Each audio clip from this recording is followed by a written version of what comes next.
ಮಾಡ್ತಕ್ಕಂಥ ವಿಧಿವಿಧಾನಗಳಲ್ಲಿ ನಾವು ಮೂಲವನ್ನು ಮರಿಬಾರ್ದು. ಆ ಮೂಲ ಪ್ರಕೃತಿಯ ಆಚರಣೆ, ಬಾಳೆ ಎಲೆ ಯೂನಿವರ್ಸ್. ಅದರ ಮೇಲೆ ಹಕ್ಕಿ ಹಾಕ್ತೀವಿ, ಅಕ್ಕಿ, ಸಣ್ಣ ಸಣ್ಣ ಸಣ್ಣ ಅಕ್ಕಿಗಳು. ಇದು ನಕ್ಷತ್ರಗಳು, ಗ್ರಹಗಳು, ಇದು ಭೂಮಿ ಅಂತ ಹೇಳಿ ಕಳಶವನ್ನು ಇಡ್ತೀವಿ. ಆ ಕಳಶದ ಒಳಗಡೆ ಮುಕ್ಕಾಲು ಭಾಗ ನೀರು ಹಾಕ್ತೀವಿ. ಅಂದರೆ ನಮ್ಮ ಭೂಮಿಲಿರ್ತಕ್ಕಂಥ ಮುಕ್ಕಾಲು ಭಾಗ ನೀರಲ್ಲವೇ ಆ ಕಳಶಕ್ಕೆ ಕಟ್ತಾ ಇರೋದೇ www.com ಲಕ್ಷ್ಮಿ.com. ತೆಂಗಿನಕಾಯಿ ಫಸ್ಟ್ ಪೂಜೆಗೆ ನಮ್ಮ ಅಹಂ ಇಟ್ಕೊಂಡೇ ಪೂಜೆ ಮಾಡೋಣ ಅಂತ ಫಸ್ಟಲ್ಲಿ ಇಡ್ತೀವಿ. ಕಳಶ ಸ್ಥಾಪನೆ ನಮ್ಮ ಮತ್ತು ನಮ್ಮ ಪ್ರಕೃತಿ ನಡುವಿನ ಒಂದು ಸಂಬಂಧ ವೈಜ್ಞಾನಿಕವಾಗಿದೆ. What goes around comes around ಅಂತ ಹೇಳ್ತಾರೆ. What goes around comes around ಅಂತ ಹೇಳ್ತಾರೆ. ಪ್ರಕೃತಿಗೆ ನಾವು ಹೇಗೆ ನಮನ ಮಾಡ್ತೀವೋ ಆ ಪ್ರಕೃತಿ ನಮಗೆ ನಮನ ಮಾಡುತ್ತೆ. ತಿಳಿದ್ರೆ ಒಳ್ಳೇದು ಮಾತಾಡಿ, ತಿಳಿದಿಲ್ಲ ತೆಪ್ಪಗಿರಿ.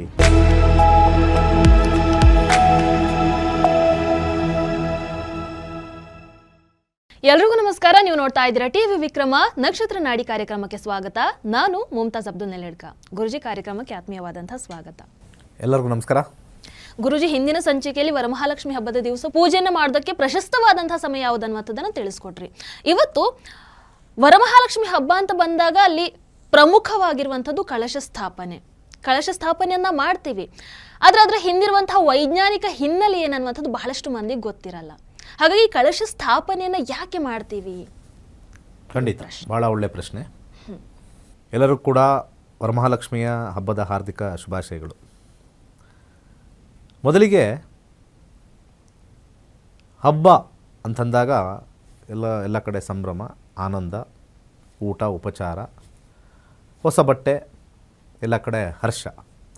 ಆದರೆ ಈ ಒಂದು ಮಾಡ್ತಕ್ಕಂಥ ವಿಧಿವಿಧಾನಗಳಲ್ಲಿ ನಾವು ಮೂಲವನ್ನು ಮರಿಬಾರ್ದು. ಆ ಮೂಲ ಪ್ರಕೃತಿಯ ಆಚರಣೆ. That means we are been blessed by the universe. ಅಂದರೆ ನಾವು ಪ್ರಕೃತಿಯಿಂದ ಆಶೀರ್ವಾದ ಪಡೆದಿದ್ವಿ. ಪ್ರಕೃತಿಗೆ ಒಂದು ನಮನ. ಆ ನಮನ ಹೇಗಿದೆ ಅಂತಂದರೆ ಒಂದು ಚಿಕ್ಕದಾಗಿರ್ತಕ್ಕಂಥ ಚೊಕ್ಕದಾಗಿರ್ತಕ್ಕಂಥ ಒಂದು ಯೂನಿವರ್ಸ್ನಲ್ಲಿ ಕ್ರಿಯೇಟ್ ಮಾಡ್ತೀವಿ. ಮೊದಲು ಪೂಜೆಗೆ ಸಿಂಪಲಾಗಿ ಹೇಳ್ಬಿಡ್ತೀನಿ. ವರಮಹಾಲಕ್ಷ್ಮಿ ಕಳಶ ಸ್ಥಾಪನೆಯಲ್ಲಿ ಬಾಳೆ ಎಲೆ ಹಾಕ್ತಾರೆ. ಆ ಬಾಳೆ ಎಲೆ ಪ್ರಕೃತಿಯಿಂದ ಬಂದಿರತಕ್ಕಂಥ ಒಂದು ಬಾಳೆಯಿಂದ, ಅಂದರೆ ಪ್ರಕೃತಿಯಲ್ಲಿ ಬೆಳೆದಿರ್ತಕ್ಕಂಥ ಒಂದು ಪದಾರ್ಥವನ್ನು ತೊಗೊಂಬಂದಾಗ ಅದನ್ನು ಪ್ರಕೃತಿ ಅಂತ ಕರೆದಾಗ, ಪ್ರಕೃತಿ is nothing but the universe. ಬಾಳೆ ಎಲೆ ಯೂನಿವರ್ಸ್. ಅದರ ಮೇಲೆ ಹಕ್ಕಿ ಹಾಕ್ತೀವಿ, ಅಕ್ಕಿ, ಸಣ್ಣ ಸಣ್ಣ ಸಣ್ಣ ಅಕ್ಕಿಗಳು. ಇದು ನಕ್ಷತ್ರಗಳು, ಗ್ರಹಗಳು ಲಕ್ಷಾಂತರ ಇದ್ದಾವೆ. ಅದಕ್ಕೆ ಅದರ ತುಂಬ ಅಲ್ಲಿ ಮಧ್ಯದಲ್ಲಿ ಒಂದು ಹಾಕ್ತೀವಿ. ನಮಗೆ ತಿಳಿದಿದ್ದಿಷ್ಟು ಅಂತ. ಯೂನಿವರ್ಸ್ ಎಲೆ, ಬಾಳೆ ಎಲೆ ಭಾಳ ದೊಡ್ಡದು, ಎಷ್ಟಿದೆ ಹಿಂದೆ ಗೊತ್ತಿಲ್ಲ, ಬಟ್ ನಮ್ಗೆ ತಿಳಿದಿರೋಷ್ಟು ಒಂದು ಇಡೀ ತೆಗೆದು ಅಲ್ಲಿ ಹಾಕ್ತೀವಿ. ಅದರಲ್ಲಿ ನಕ್ಷತ್ರಗಳು, ಗ್ರಹಗಳು ಎಲ್ಲವೂ ತುಂಬಿದೆ. ಅದರಲ್ಲಿರ್ತಕ್ಕಂಥದ್ದು ನಮ್ಮದೊಂದು ಭೂಮಿ ಅಂತ ಹೇಳಿ ಕಳಶವನ್ನು ಇಡ್ತೀವಿ. ಆ ಕಳಶನೇ ನಮ್ಮ ಭೂಮಿ. ಆ ಕಳಶದ ಒಳಗಡೆ ಮುಕ್ಕಾಲು ಭಾಗ ನೀರು ಹಾಕ್ತೀವಿ. ಅಂದರೆ ನಮ್ಮ ಭೂಮಿಲಿರ್ತಕ್ಕಂಥ ಮುಕ್ಕಾಲು ಭಾಗ ನೀರಲ್ಲವೇ. ಅದರೊಳಗಡೆ ಕೆಲವು ಪದಾರ್ಥಗಳನ್ನ ಹಾಕ್ತೀವಿ. ಅಂದರೆ ಭೂಮಿ ಒಳಗಡೆ ಕೆಲವು ಪದಾರ್ಥಗಳಿದ್ದಾವೆ. ಅನೇಕರು ಅನೇಕ ವಿಧದಲ್ಲಿ ಹಾಕ್ತಾರೆ. ಕಾಸು ಹಾಕ್ತಾರೆ, ಅರಿಶಿಣದ ಕೊಂಬು ಹಾಕ್ತಾರೆ, ನಿಂಬೆಹಣ್ಣು ಹಾಕ್ತಾರೆ, ಏಲಕ್ಕಿ ಹಾಕ್ತಾರೆ, ಕೆಲವರು ಅಡಿಕೆ ಹಾಕ್ತಾರೆ, ಕೆಲವರು ಬಂಗಾರದ ಚೈನೆ ಹಾಕ್ತಾರೆ. ನಮ್ಮ ಭೂಮಿ ಒಳಗಡೆ ಏನೇನು ಸಿಗುತ್ತೋ ಶುಭವಾಗಿರ್ತಕ್ಕಂಥ ಪದಾರ್ಥಗಳು, ನಾವು ಏನು ಉಪಯೋಗಿಸ್ತೀವೋ, ಏನು ಶ್ರೇಷ್ಠತೆ ಅಂತ ತಿಳ್ಕೊಳ್ತೀವೋ ಅದೆಲ್ಲ ಕಳಶದೊಳಗೆ ಹೋಗುತ್ತೆ. ಅಂದರೆ ಇದೆಲ್ಲ ಭೂಮಿ ಒಳಗಡೆ ಇದೆ ಅಂತ. ಮುಕ್ಕಾಲು ಭಾಗ ನೀರು. ಈ ಕಳಶಕ್ಕೆ ನಾವು ಶೃಂಗಾರವನ್ನು ಮಾಡ್ತೀವಿ. ನಮ್ಮ ಪ್ರಕೃತಿ ಹೇಗೆ ಶೃಂಗಾರವಾಗಿದೆಯೋ ಆ ಕಳಶಕ್ಕೆ ಶೃಂಗಾರ ಹೇಗೆ ಮಾಡ್ತೀವಿ ಅಂತಂದರೆ ಅದಕ್ಕೆ ಅರಿಶಿಣವನ್ನು ಹಚ್ತೀವಿ. ಅಂದರೆ ಎಲ್ಲ ಕಡೆ turmeric is the representation for health, wellness ಅಂತ ಕರಿತೀವಿ. ಕೆಲವರು ಜನ ಅದಕ್ಕೆ ದಾರವನ್ನು ಕಟ್ತಾರೆ.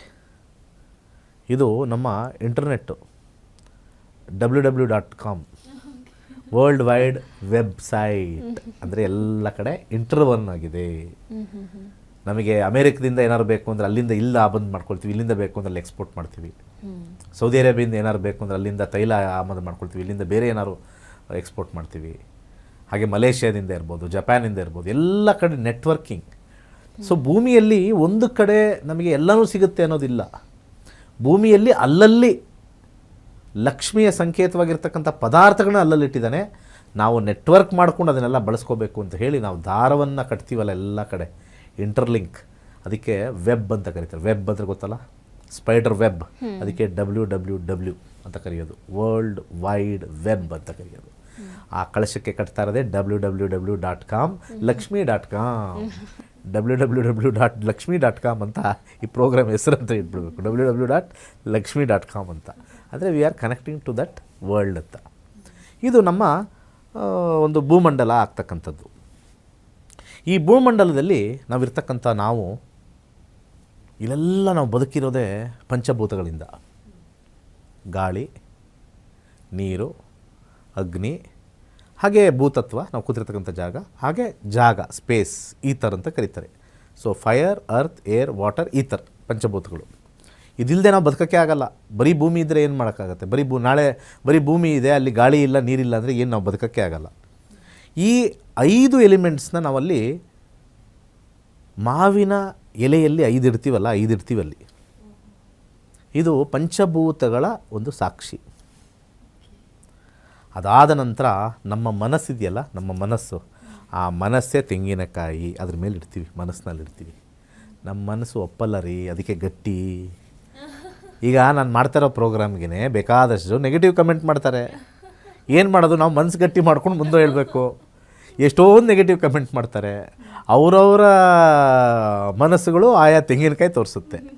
ಯಾವಾಗ ಮನಸ್ಸನ್ನು ಬಿಚ್ಚಬೇಕು ಅನ್ನೋದು ಯಾವಾಗ ಅಂತಂದರೆ, ಪೂಜೆ ಆದ ನಂತರ ನಾವು ಹೊಡಿತೀವಿ ನೋಡಿ ತೆಂಗಿನಕಾಯಿ, ಅಂದರೆ ಎಲ್ಲ ಪೂಜೆ ಮಾಡಿ ನನ್ನ ಇಹಮ್ಮನ್ನು ನಾನು ತೆಗಿತಾ ಇದ್ದೀನಿ, ಯಾರನ್ನು ದೂಷಿಸಲ್ಲ, ಯಾರನ್ನು ನಾನು ಕೆಟ್ಟದ್ದು ಏನೂ ಮಾಡಲ್ಲ ಅಂದಾಗ, ಅದು ಹೊಡೆದಾಗ ಅದರೊಳಗಡೆ ಇರತಕ್ಕಂಥ ನೀರಿದೆಯಲ್ಲ, ತಿಳಿಯಾಗಿ ಸ್ವೀಟಾಗಿರುತ್ತೆ.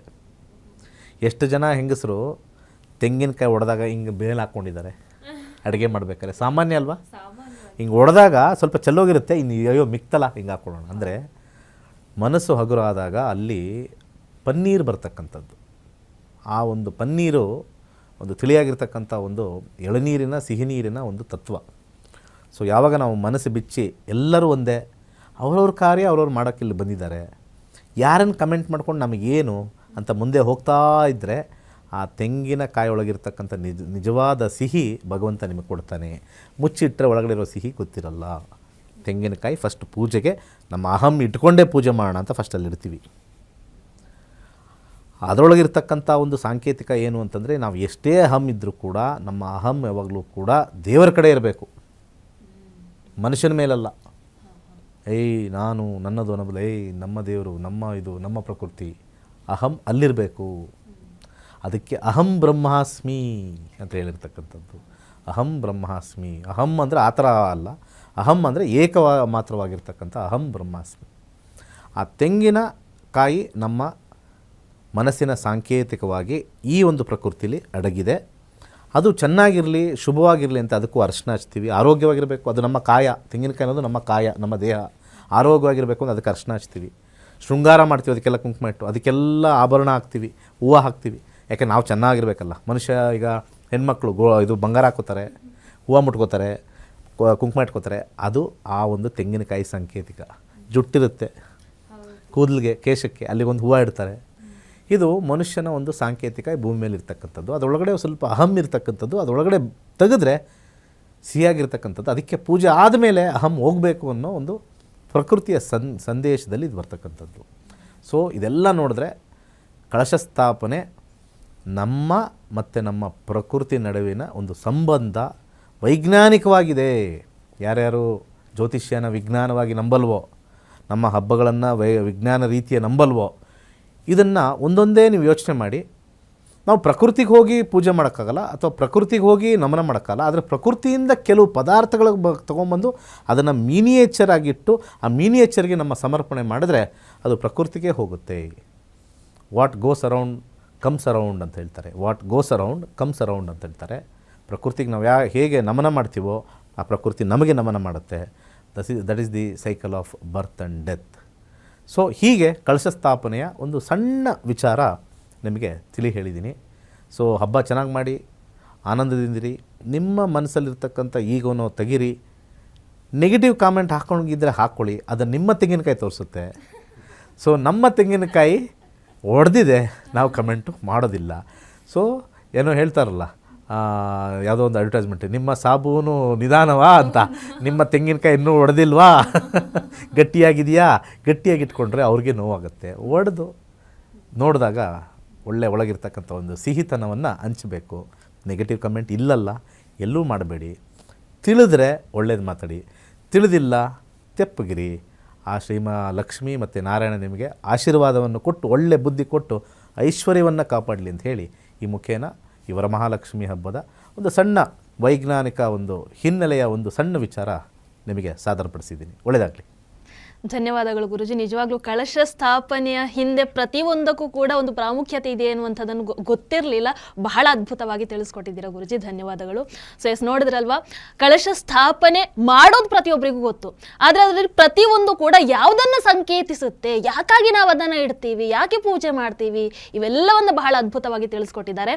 ಆಮೇಲೆ ಸನಾತನ ಧರ್ಮದ ಆಚರಣೆಗಳು ಒಂದು ಮೂಢನಂಬಿಕೆ ಅಂತ ಯಾರೆಲ್ಲ ತಿಳ್ಕೊಂಡಿದ್ದೀರೋ ಅವರಿಗೆಲ್ಲರಿಗೂ ಕೂಡ ಗುರುಜಿ ಬಹಳ ಅದ್ಭುತವಾಗಿ ಪ್ರಶ್ನೆಯನ್ನು ಇಟ್ಟಿದ್ದಾರೆ, ಉತ್ತರವನ್ನು ಕೂಡ ನೀಡಿದ್ದಾರೆ. ಇನ್ನು ನಿಮ್ಮ ವಿವೇಚನೆಗೆ ಬಿಟ್ಟಿರುವಂಥದ್ದು. ನೋಡ್ತಾ ಇರಿ ಟಿವಿ ವಿಕ್ರಮ, ನಕ್ಷತ್ರ ನಾಡಿ ಕಾರ್ಯಕ್ರಮ. ನಮಸ್ಕಾರ.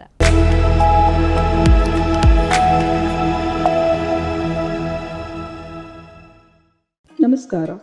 ವೈಜ್ಞಾನಿಕ ತಂತ್ರಜ್ಞಾನವನ್ನು ಒಳಗೊಂಡಿರುವ ನಕ್ಷತ್ರ ನಾಡಿ ಜ್ಯೋತಿಷ ತರಗತಿಗಳಿಗೆ ಸುಸ್ವಾಗತ.